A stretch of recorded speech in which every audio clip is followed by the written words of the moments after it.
Il existe des mots assez magiques. Leur simple évocation allume la curiosité, l'appétence pour les théories obscures, voire complotistes.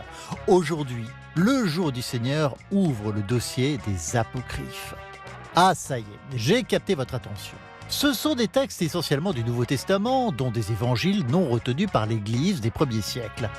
Il y a notamment l'évangile de Thomas ou encore les actes d'André ou de Jacques. Des textes écartés pour diverses raisons. Ils peuvent être jugés fantaisistes ou de sources dont l'authenticité n'est pas établie. Cela ne signifie pas pour autant qu'ils sont inintéressants ou qu'ils n'ont pas influencé nos traditions religieuses. Mais la racine grecque de apocryphe signifie caché. Et là, évidemment, on comprend pourquoi cela devient tout d'un coup plus palpitant. C'est le syndrome Da Vinci Code, ce best-seller qui surfe sur l'idée que la vérité est dans les apocryphes et que si elle est cachée, c'est que cela remettrait l'existence même de notre foi en danger. Et régulièrement, même la presse sérieuse joue sur cette ambiguïté pour être un peu plus vendeuse sur la moindre découverte archéologique liée au texte saint. Cela traduit sans doute un désir profond de trouver la preuve irréfutable de la véracité ou de l'imposture d'une tradition basée sur 2000 ans de foi. Notre époque n'aime plus l'incertitude et c'est notre dossier du jour.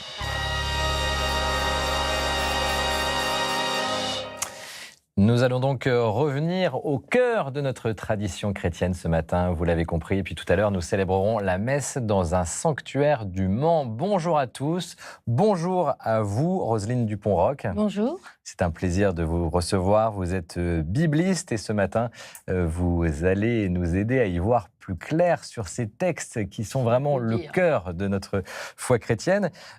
Bibliste, c'est votre travail. En quoi ça consiste? Alors, mon métier, c'était d'être enseignante et exégète. Alors, exégète, c'est un peu compliqué. Un mot compliqué. Voilà, un mot un peu compliqué, qui est la recherche, en fait, sur les textes bibliques. Et donc, j'étais plutôt exégète du Nouveau Testament, c'est-à-dire la langue, aussi les manuscrits, le travail d'édition des textes. Ça, c'est tout un métier. Ça, évidemment, rend bibliste parce qu'on interprète les textes, voilà. On les lit, on enseigne. Et puis, depuis que je suis à la retraite, je fais surtout, j'essaye de divulguer un peu toutes ces connaissances accumulées et d'aider surtout à lire la Bible aujourd'hui. Et donc, je préfère bibliste maintenant. C'est un très beau terme, en tout cas, et c'est ce que nous allons faire ensemble ce matin pour des téléspectatrices et des téléspectateurs qui, comme moi, ne sont pas forcément des spécialistes de la Bible. Dans la Bible, il y a, vous l'avez évoqué, l'Ancien Testament et le Nouveau Testament. Et dans ce Nouveau Testament, il y a 4 évangiles qui racontent la vie de Jésus. Si on connaît la vie de Jésus, c'est grâce à ces évangiles, pour être très clair. Oui, enfin, je ne le dirais pas tout à fait comme ça. D'abord, Ancien et Nouveau Testament ne peuvent pas être séparés, parce que l'Ancien Testament, et en fait, le Nouveau se situe dans cette dynamique qu'a engagée l'Ancien Testament. Les 4 évangiles nous permettent de connaître quelque chose de la vie de Jésus, des éléments importants. Ils ne racontent pas la vie de Jésus. Ce sont 4 reportages. Témoignages, voilà, ce sont 4 témoignages de foi, et témoignages de foi d'après Pâques, c'est-à-dire de gens qui croient en Jésus ressuscité. Ils relisent le passé à cette lumière. Voilà, donc c'est des témoignages de foi qui datent de quand? Ils ont été Alors, écrits qui quand? datent de quand? Ça, c'est une grande question. Les traditions orales après 30, la mort de Jésus et l'expérience par certains de le rencontrer vivant, elles ont dû courir tout de suite. Évidemment, on s'est transmis, on a raconté, etc. Ensuite, il y a eu certainement des mises par écrit, mais nous n'avons pas ces mises par écrit, même si on trouve parfois des morceaux de papyrus très très anciens. On va le voir tout à l'heure dans un reportage. Aujourd'hui, on n'a rien du 1er siècle. Aujourd'hui, les spécialistes considèrent que l'évangile de Marc, le premier probablement, dont nous ayons mise par écrit global, daterait de 69, 70 ou 71, et que Luc et Matthieu, ou Matthieu et Luc, viennent une dizaine ou une quinzaine d'années après. Donc le 1er siècle. Dans le 1er siècle, et Jean est plus tardif. Alors, il y a ces 4 évangiles, j'ai envie de dire officiels, entre 4 guillemets. évangiles officiels. Et après, on a entendu parler de ces évangiles apocryphes, ce mot aussi un peu barbare. Alors, c'est pas un mot barbare. Source de fantasmes. C'est un mot faux, en fait. C'est un mot faux. Parce qu'apocryphe, ça veut dire caché, et rien n'a jamais été caché à personne, par aucune autorité qui a voulu cacher. Il y en a combien? Alors ça, il y en a un nombre énorme, parce que il y a les mêmes thématiques que dans le Nouveau Testament. C'est-à-dire qu'on a écrit sous le titre d'évangile, d'actes, d'apocalypse. Et il y en a une profusion. On n'en a que des morceaux, des fragments, mais il y en a une profusion. Et surtout, on ne sait pas trop quand arrêter la date, parce que la tradition chrétienne, elle a continué à écrire, à se partager, etc. Généralement, on arrête au VIe siècle avec Jean Damascène. Bon, Et d'autres. pourquoi ces écrits ont été écartés de la version, enfin en tout cas Alors, du canon officiel? ils ont été écartés, pour certains vraiment écartés, notamment par Irénée de Lyon qui a dit il y a 4 évangiles et pas plus et pas moins. Ils sont souvent aussi tombés en désuétude parce qu'ils n'étaient pas utilisés. Ce n'est pas seulement la décision d'un magistère quelconque qui les a écartés, c'est l'usage des églises, l'usage des communautés. Quand les chrétiens sentaient qu'ils n'étaient pas utilisés et utilisables dans la liturgie, c'est-à-dire qu'ils ne correspondaient pas à leur foi, on ne les lisait plus. Donc assez naturellement, quelque part. Quelque part, assez naturellement, on ne les lisait plus. Ils ne correspondaient pas à ce qu'on vivait et à ce qu'on croyait. On ne les lisait plus. Puisqu'on ne les lisait plus, on ne les recopiait plus. Et les papyrus, c'est éminemment fragile. Ce qui n'est pas recopié des centaines de fois, ça disparaît. On en retrouve un exemplaire et on crie victoire. C'est ce qu'on va voir dans quelques instants. Mais ce qui est important, c'est bien de rappeler aux téléspectatrices et téléspectateurs qu'on ne veut pas cacher une vérité Pas du tout. Pas et du la tout. mettre dans un tiroir. D'ailleurs, si on la met dans le tiroir, elle ressort par un autre tiroir.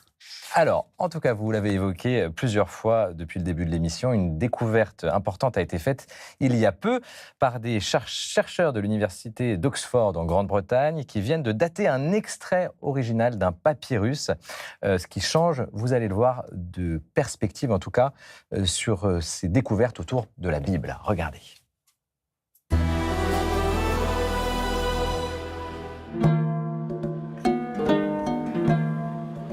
Dans la ville universitaire d'Oxford, des papyrologues se penchent depuis plus d'un siècle sur les papyrus d'Oxyrhynque, une collection exceptionnelle de plus de 500 000 fragments de papyrus retrouvés dans une ancienne décharge au sud du Caire, enfouis sous le sable. Ils ont été découverts entre 1896 et 1907 par 2 spécialistes des lettres classiques d'Oxford, Bernard Grenfell et Arthur Hunt, dont voici les portraits. Aidés par une équipe égyptienne, les chercheurs britanniques ont rapporté leurs trouvailles dans des boîtes en métal, comme cette boîte de biscuits. Un siècle plus tard, le papyrologue Ben Henry s'est concentré sur un papyrus singulier, le fragment 5575. Voici le fragment, il est très petit, 3 cm de large et 9 cm de haut. Le texte consiste en une série de paroles de Jésus disant à ses disciples de ne pas s'inquiéter. Il y a une dizaine d'années, des chercheurs aux États-Unis ont découvert que ce fragment, correspondant au sermon sur la montagne, mélangeait des citations tirées des évangiles canoniques de Matthieu et de Luc à un extrait tiré de l'évangile de Thomas, que l'Église ne reconnaît pas. Une découverte de taille, car jamais auparavant on ne les avait trouvés entrelacés au sein d'un même document. Autre élément frappant, sa datation. En comparant les écritures d'autres documents, le chercheur estime que le papyrus remonte à la seconde moitié du IIe siècle de notre ère, ce qui en ferait l'un des plus anciens textes chrétiens connus à ce jour. De quoi chambouler la thèse selon laquelle tous les apocryphes seraient tardifs, donc douteux. À la fois pour des raisons de contenu et de datation, sa contribution à la connaissance est vraiment extraordinaire. Et elle a suscité un énorme émoi dans la communauté scientifique et au-delà. Le fruit d'années de recherche sur le papyrus 5575 est désormais consigné dans le volume numéro 87, paru en août 2023. Malgré son enthousiasme, le docteur Henry garde son humilité. Il y a déjà un débat très actif entre les chercheurs. Il s'agit de savoir de quel type de texte il s'agit exactement, en quoi il est ou n'est pas remarquable. S'il correspond à ce que nous savons du christianisme du IIe siècle, le travail de contextualisation ne fait donc que commencer. Le papyrus, comme tous les autres, appartient à la Société d'exploration de l'Égypte. Il restera conservé dans la bibliothèque d'Oxford à la disposition des chercheurs qui pourraient un jour révéler de nouveaux secrets. Et on aime bien les secrets parfois. Oui, secret, je ne sais pas, mais ce reportage est merveilleux. Vous voyez la quantité de travail sur des choses tellement friables, tellement... Découvert dans une décharge. Dans une décharge en 1897. Et c'est émouvant quand on voit cette écriture qui date d'il y a tellement de siècles. Ouais. Qu'est-ce que ça change pour vous, la découverte de ce texte, fondamentalement? Pour moi, ça ne change rien. D'accord. Je vais vous dire, ça ne change rien, mais ça confirme quand même l'historicité de ces écrits. anciens, et le fait qu'ils ont voyagé, ils ont véhiculé, ils ne sont pas tombés du ciel.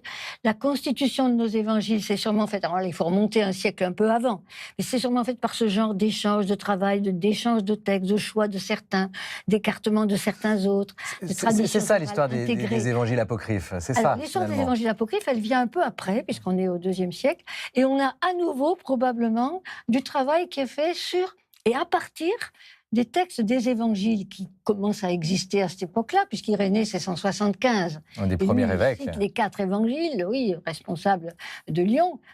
En France, on est très fiers. C'était la Gaule, mais c'est pas grave.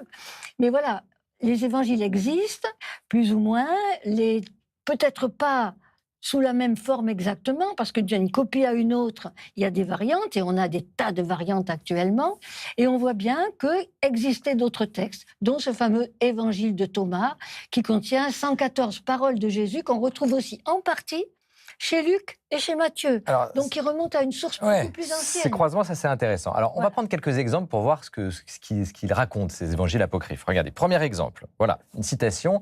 Un ange du Seigneur était descendu vers Joachim, disant « Joachim, Joachim, le Seigneur Dieu a exaucé ta prière.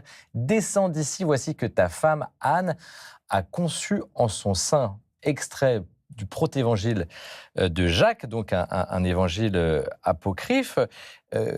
Qu'est-ce qu'on apprend? Alors, un petit mot d'abord du protévangile de Jacques. Oui, il a été appelé comme ça au XVIe siècle. Hein. Les textes parlent du livre de la Nativité de Marie. Ce texte doit dater du IIe siècle, fin du IIe siècle, on ne sait pas exactement, mais on voit bien qu'il s'agit, pour ceux qui écrivaient, de remplir les trous de l'histoire. Nos évangiles canoniques, ceux qui ont été retenus, ne racontent absolument pas la naissance de Marie.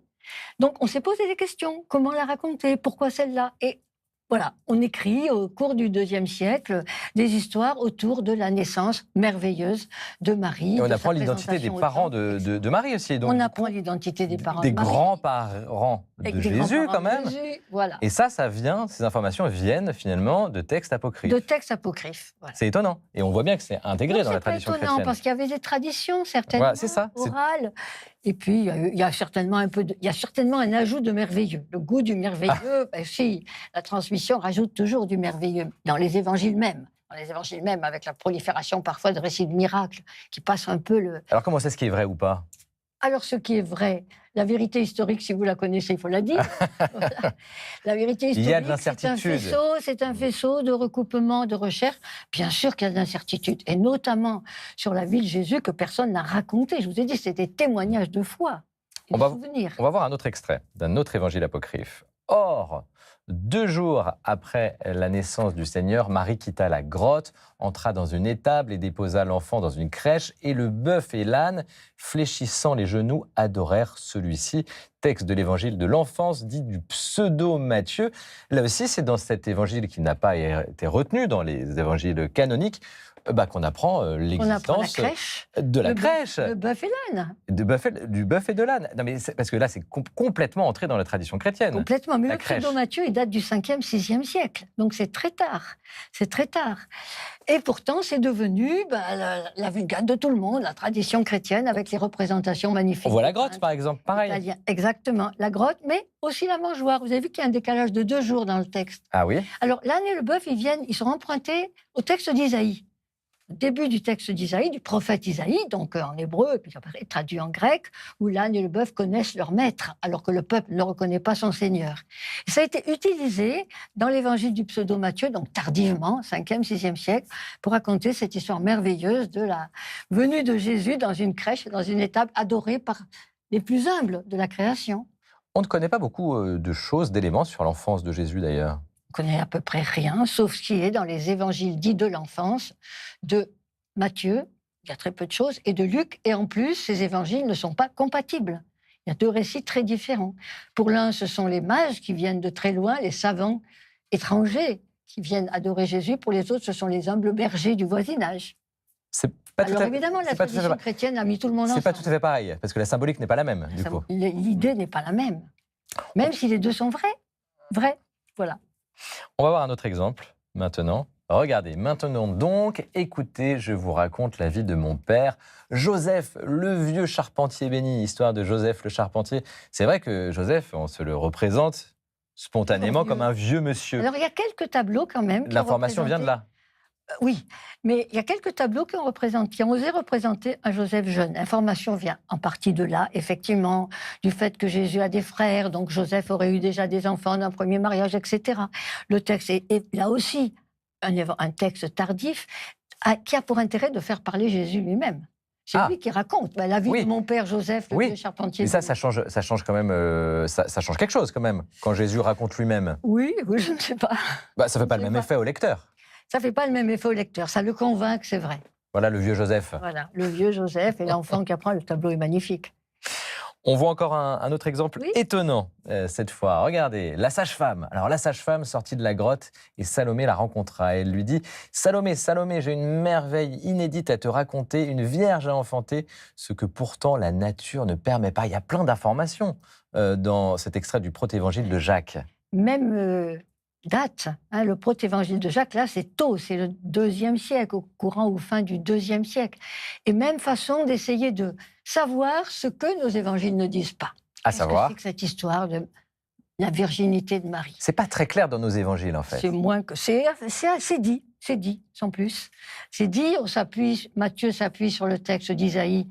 La jeune femme en hébreu, mais la vierge en grec. Non, mais là, c'est plus clair quand même. Alors là, c'est plus clair. Précis. Pas si clair que ça. Ils sont assez malins, les gens qui ont écrit l'évangile de Jacques. Parce que la sage-femme Salomé, à un moment donné, qui n'est pas cité là, mais qui est quand même dans le texte, elle veut vérifier que Marie est vierge. Elle vérifie et sa main brûle et se détache d'elle. Oh là là. Autrement dit, il y a des choses auxquelles on ne touche pas. Qui ne sont pas de l'ordre de la vérification. C'est très intéressant, là aussi, en termes de symbolique. C'est magnifique. Qu'est-ce que vous voyez, finalement, dans la tradition chrétienne? Alors là, on a le bœuf et l'âne qui sont là. On a la Vierge, je ne sais pas où elle est. Elle est allongée, elle est parturiente, elle est allongée. Il y a les femmes qui sont... Là, je pense que c'est la visitation à gauche. On a toute une bande dessinée. C'est une bande dessinée, c'est ça? La visitation, la naissance. Ensuite, un peu plus loin, Marie va se relever. Et Joseph est dans son coin accablé. Est-ce qu'il y a des choses complètement absurdes, en revanche, dans les évangiles apocryphes, parfois? Qui sont complètement... qui paraissent... Absurde. Non, il y a ce goût du merveilleux, on en rajoute. Un peu baroque. Baroque, je ne sais pas, on en rajoute. Alors, il y a cette volonté de savoir plus, toujours. Donc, il va falloir inventer pour savoir mieux, savoir plus, comme si ça permettait d'approcher la vérité. En fait, ce sont des témoins de la foi populaire et d'une certaine piété. Et je crois qu'il ne faut pas opposer la piété populaire et la foi des savants. Cette piété, si vous voulez, elle a été extrêmement forte. Elle a créé des fêtes liturgiques. C'est-à-dire, c'est le récit de l'évangile dit apocryphe, qui n'a jamais été caché à personne, du protévangile de Jacques, qui a fait naître en Orient, au VIe siècle, la fête de la naissance de Marie, de la nativité de la Vierge. C'est pas rien, quand même. C'est pas rien. Alors, l'Occident a été prudent. Il ne l'a accepté qu'au XIVe siècle. Le Concile de Trente et le pape Pie V l'ont supprimé. Ça a été supprimé du bréviaire. 30 ans après, un autre pape l'a réintroduit. C'est formidable. C'est toute une histoire. C'est l'histoire dans l'histoire. Cette influence des évangiles qu'on veut apocryphes, mais qui ne le sont pas. Alors, Roselyne, en tant que bibliste, vous revenez évidemment sans cesse aux sources des textes pour mieux les comprendre, on l'a compris. C'est aussi ce à quoi s'attelle à sa manière la bénévole que nous vous proposons de rencontrer maintenant. Elisabeth, elle anime des ateliers de lecture du Nouveau Testament en grec ancien, langue dans laquelle ont été rédigés les évangiles. Regardez, Roselyne, et puis on revient juste après pour en parler.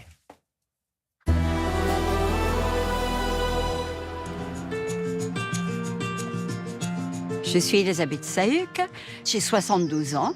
Je suis un ancien professeur de lettres à la retraite. J'ai proposé à la paroisse Saint-Lambert à Paris, ma paroisse, d'ouvrir un petit atelier de grec biblique. Katalusa, et donc on reprend le même verbe, abolir, ala, mais, accomplir. Voilà, ce grec que tu as très bien traduit, parce qu'il est très simple, c'est la langue commune, koiné. Il était parlé par tous les peuples de la Méditerranée, et c'est pour ça qu'il est facile pour nous. Grâce au grec, on découvre beaucoup de choses. Par exemple, que Pilate le Romain parle grec, mais ne le maîtrise pas si bien que cela. Lorsqu'il dit « O gegrapha, gegrapha », ce que j'ai écrit, je l'ai écrit, ce n'est pas du très bon grec. Il aurait dû dire « A egrapsa ». Et donc, pour nous qui lisons ce texte, c'est assez bouleversant de se dire Saint Jean qui écrit un grec parfait, sans faute.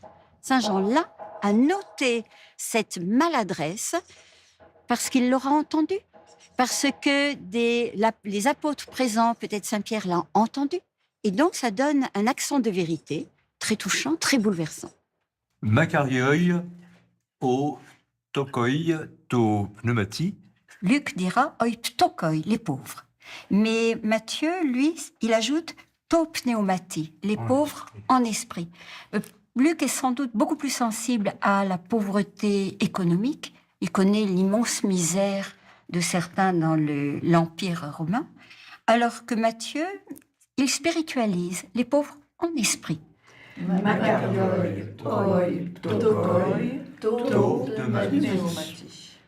L'enthousiasme des personnes qui viennent à l'atelier me touche beaucoup et ils partagent mon enthousiasme. Nous sommes heureux de traduire ensemble. C'est un pur bonheur, c'est une joie.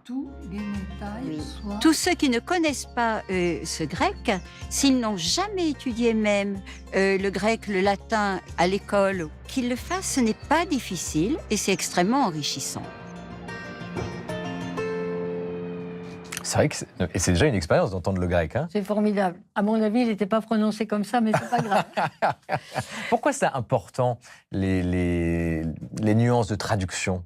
Parce que c'est important parce que le texte est là et que les traductions le déforment nécessairement. On sait bien que traduire, c'est trahir. Je passe ma vie à traduire, c'est toujours trahir. Ce qui ne veut pas dire que c'est faux ce qu'on dit, mais ça veut dire que nécessairement on interprète. Retourner à la langue source, c'est pas montrer que l'interprétation est fausse, c'est découvrir les possibilités de sens que le texte offre et qui sont plus larges qu'un choix de traduction qui est toujours une interprétation. Et la traduction rêvée, ça serait celle qui ouvre à plusieurs interprétations possibles. On n'y arrive pas. On n'y arrive pas? C'est difficile. D'accord. Alors que si on va au grec ou à l'hébreu, on voit la pluralité des possibilités. La langue, c'est une langue qui est effectivement une langue un peu avancée dans le temps, qui est peut-être, comme la dame l'a dit très, très joliment, avec des fautes. Moi, je ne suis pas sûre que ce soit des fautes. Je crois que c'est la langue qui a évolué. Et ce qui est ressenti comme une faute par le professeur de lettres classique que j'ai été, est en fait peut-être un effet de la langue 4 ou 5 siècles après. Mais on voit bien que le texte est beaucoup plus malléable et ouvert que ce qu'en fait la traduction qui nécessairement resserre dans un sens. Pourquoi ça a été écrit, ces textes ont été écrits en grec d'ailleurs? Parce que le grec était la langue commune au 1er siècle, et qu'à part des régions, à part le parler régional, qui était l'araméen dans la Judée... Oui, c'est souvent ce qu'on entend dire. Ouais. Oui, Jésus parlait araméen. Voilà. Devait savoir quelques mots de grec, tout le monde savait quelques mots de grec, parce que c'était la langue du commerce, c'était la langue diplomatique. Donc Pilate, je n'en sais rien, mais étant nommé là, devait quand même savoir un peu de grec. Après, ce qu'en disent les évangiles, c'est ce que racontent les évangélistes. Mais le grec était la langue, elle s'appelait la koiné, la langue commune. En étudiant tous ces textes, que ce soit là, en langue originale ou autrement, en tout cas en vous plongeant dans la Bible toute une vie durant, j'imagine que votre foi a changé, vous aussi. Il y a eu des chemins, vous avez appris des choses, vous vous êtes peut-être arrêté sur des points qui au début vous paraissaient des détails sur la foi et puis qui ont grandi en vous. Comment votre vie de foi a grandi par rapport à ça? Ah, mais c'est sûr que la Bible, ça fait bouger. Hein. Ça fait bouger, mais ça ne fait pas bouger juste à un moment, ça fait bouger tout le temps. Ouais. Chaque fois qu'on se confronte avec un texte biblique, qui sont quand même très lourds de vérité sur l'être humain, et de quête de Dieu, et sur la façon dont les êtres humains en quête de Dieu se mettent à l'écoute de quelque chose qui les dépasse, on bouge nécessairement. Donc voilà, oui, j'ai tout le temps bougé, mais je continue. C'est bien, il n'y a pas d'âge pour bouger. Merci Roselyne, vous restez avec nous. On poursuit l'émission en culture, on faisait déjà de la culture, mais là on va donner quelques conseils pour se cultiver avec Constance de Bonaventure. Bonjour Constance. Bonjour David, bonjour madame, bonjour à tous. Bienvenue pour cette chronique que vous allez nous faire en grec ancien. J'aimerais bien, malheureusement j'en suis pas capable. Il faudra vous y mettre. Je vais m'y mettre. On commence avec une exposition qui se tient à Saint-Germain-en-Laye, dans les Yvelines, au musée de l'archéologie nationale. Oui, une expo très éclairante, d'un monde à l'autre. Elle s'appelle comme ça. Elle nous propulse à la fin de l'Antiquité dans la ville d'Autun. Alors, c'est le fruit de récentes découvertes archéologiques. En 2020, l'INRAP, qui est l'Institut national de recherche archéologique préventive, et la ville d'Autun ont mené une vaste campagne de fouilles dans des nécropoles paléochrétiennes des 3e et 5e siècles. Et donc, ils ont fait beaucoup de découvertes qui nous racontent justement toute l'histoire d'Autun sur plus de 1000 ans. On est vraiment entre l'Empire romain et les premiers rois mérovingiens. Et c'est une période lors de laquelle le christianisme se répand et les premiers lieux de culte chrétien se développent. Donc l'exposition nous raconte justement tous les moments clés de cette cité à travers de nombreux objets archéologiques. Et alors, regardez ce magnifique vase du IVe siècle qui a été retrouvé lors de ces fouilles. C'est un vase qu'on appelle diatrette, qui est en verre soufflé, finement sculpté, qui atteste notamment du grand savoir-faire des verriers romains de l'époque et qui aurait été utilisé, a priori, pour des rituels chrétiens. Alors, c'est vraiment fascinant de se dire, quand on voit cette expo, que en fait, les découvertes archéologiques ne s'arrêtent jamais. D'un monde à l'autre, Autun, de l'Antiquité au Moyen-Âge, c'est jusqu'au 17 juin au Musée de l'Archéologie nationale à Saint-Germain-en-Laye. Je vous incite vraiment à aller voir cette exposition. En tant que bibliste, vous n'êtes pas un peu archéologue? Aller gratter des choses? Je ne suis pas archéologue, mais on dialogue avec les archéologues. Ouais. Et c'est passionnant parce que ça permet de découvrir finalement la christianisation de la Gaule. Le couloir rhodanien jusqu'à Lyon, surtout Lyon, a été christianisé très tôt, mais le reste de la Gaule, c'est beaucoup plus tard. C'est 4e siècle, peut-être 3e, on fera peut-être des découvertes. Mais c'est quand même 4e siècle, et avec ça, on avance.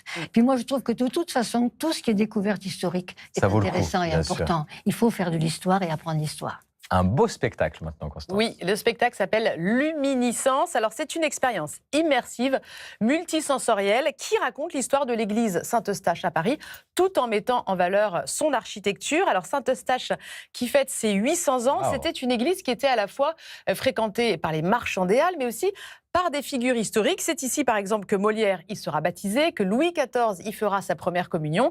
Et c'est là que les funérailles de Colbert ou de La Fontaine seront célébrées. Alors, c'est une histoire qui nous est racontée en musique, soutenue par une projection vidéo à 360 degrés. Je vous propose de regarder tout de suite ce que ça donne.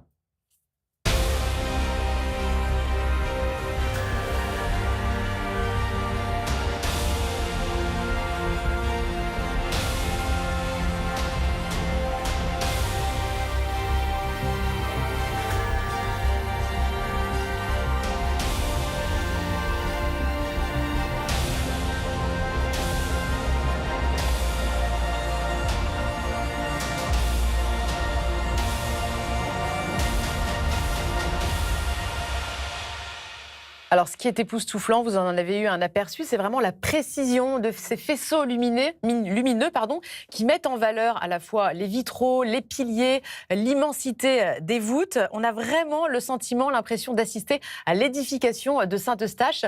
Luminiscence, alors le spectacle a d'abord été joué à Bordeaux, à la cathédrale Saint-André. Il est en ce moment donc à Paris, à Saint-Eustache, jusqu'à la fin du mois de juin. Et il sera ensuite visible à Lille, à la cathédrale Notre-Dame de la Treille, à partir de fin août. Et nous partons maintenant un peu plus à l'ouest, dans la ville du Mans, où nous allons célébrer la messe dans quelques instants. Voilà, direction l'église Notre-Dame de Sainte-Croix, qui est située au Mans, donc dans le quartier du même nom, une église néo-gothique du 19e siècle. C'est du pur Napoléon III. Elle est très claire, avec beaucoup de vitraux, des vitraux qui sont récents, parce que l'église a été bombardée en 1944. Alors les vitraux que vous voyez ont donc été réalisés juste après la guerre, en 1948. Ce sont des vitraux figuratifs avec de très très belles nuances de bleu.